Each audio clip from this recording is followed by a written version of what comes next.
আজকে যাব রাভাংলার চারধাম দর্শন করতে। এই রাভাংলার চারধামের চারিপাশে রয়েছে বিভিন্ন ধরনের গাছ। ঢুকেই দেখলাম টিকিট কাউন্টারের সামনে রয়েছে ফুড কোর্ট। ফুড কোর্ট থেকে নিয়ে নিলাম একটা ব্ল্যাক ফরেস্ট কেক। দাম নিল 70 টাকা। খেতে খুবই মজার। ওই যে দেখা যাচ্ছে মহাদেবকে, যিনি মুখে শান্তি নিয়ে ওখানে অধিষ্ঠিত। ভক্তদেরকে দেখলাম ভক্তির সাথে মাথা নিচু করছে তার সামনে। খুবই ভালো লাগে। তারপর দেখলাম কত ধরনের ফুল এখানে সাজানো রয়েছে, বিভিন্ন ধরনের ফুল, কিছু পাহাড়ি ফুল আর কিছু ফুল আমাদের কলকাতাতেও দেখতে পাওয়া যায়।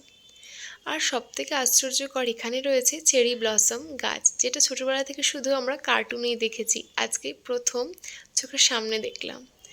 মহাদেবকে সেখানে দেখে খুবই ভালো লাগছিল, মনটা প্রশান্তিতে ভরে যাচ্ছিল এবং ভক্তিতে। এখানে তিরুমালা তিরুপতি ভেঙ্কটেশ্বরা মন্দিরও রয়েছে।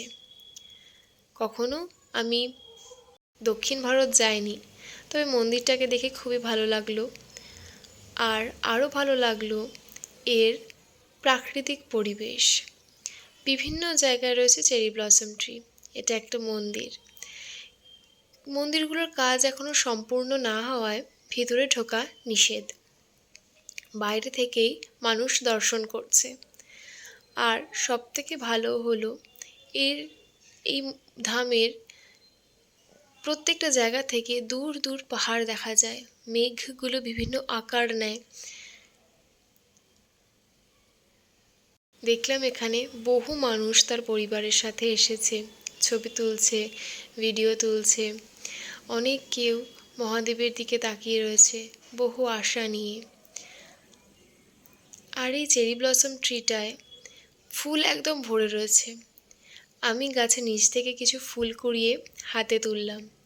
ফুলগুলো গোলাপি রঙের এবং খুবই মিষ্টি ফুলগুলো। হাতে নিয়ে দেখলাম ছোট্ট ছোট্ট ফুল, তারপর হাওয়ায় উড়িয়ে দিলাম।